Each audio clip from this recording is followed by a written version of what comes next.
कर्नाटका के विधानसभा में बजा चुनावी बिगुल।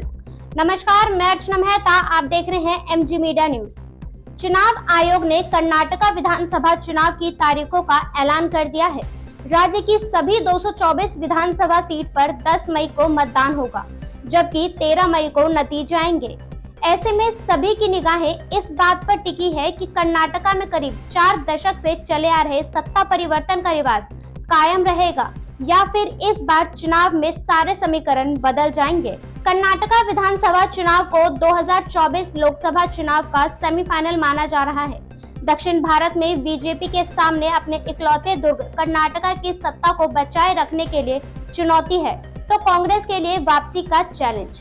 बसवराज बोम्मई के सहारे बीजेपी अपनी सत्ता को बरकरार रखने की जद्दोजहद कर रही है, जबकि कांग्रेस डीके शिव कुमार सिद्धरमैया की जोड़ी को आगे कर सत्ता में वापसी की कोशिश में लगी है, तो जेडीएस कुमार स्वामी के दम पर किंग मेकर बनाने का ख्वाब देख रही है।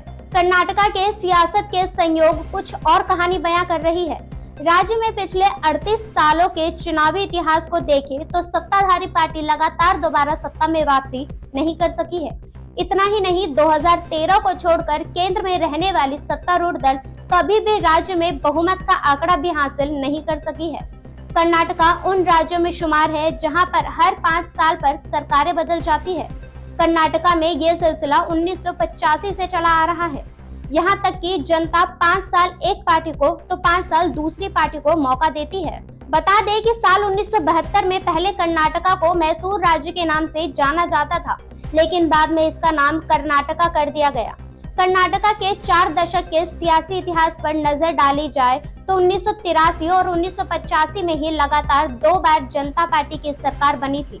इसके बाद से जब भी विधानसभा चुनाव हुए हैं, सत्ताधारी पार्टी लगातार दूसरी बार सत्ता में वापसी नहीं कर सकी है। साल 1989 में कर्नाटका विधानसभा चुनाव हुए। इस चुनाव में जनता पार्टी की विदाई हुई और कांग्रेस ने जबरदस्त जीत के साथ सत्ता में वापसी की। राज्य के इतिहास में अब तक की सबसे ज्यादा 178 सीटें जीतने का कांग्रेस ने रिकॉर्ड बनाया, जिसे कोई दल अभी तक नहीं तोड़ सका है। 5 साल के बाद साल 1994 में विधानसभा चुनाव हुए। कांग्रेस को करारी हार का सामना करना पड़ा। एचडी देवगौड़ा के नेतृत्व में जनता दल 115 सीटें जीतकर सरकार बनाने में सफल रही, जबकि केंद्र की सत्ता में पीवी नरसिम्हा राव के नेतृत्व में कांग्रेस की सरकार थी। 2008 में हुए कर्नाटका विधानसभा चुनाव में जेडीएस को करारी हार का मुंह देखना पड़ा। बीजेपी 110 सीटों के साथ सत्ता पर विराजमान हुई और सीएम की कमान बीएस येदियुरप्पा को मिली।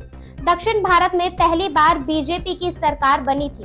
2008 में केंद्र में कांग्रेस के नेतृत्व वाली सरकार थी। इसके बावजूद कांग्रेस महज 80 सीटों पर सिमट गई, लेकिन 5 साल बाद 2013 में हुए विधानसभा चुनाव में कांग्रेस पूर्ण बहुमत के साथ सत्ता में वापसी की और बीजेपी को करारी मात खानी पड़ी। बीजेपी बोम्मई के नेतृत्व में विधानसभा चुनाव में किस्मत आजमा रही है।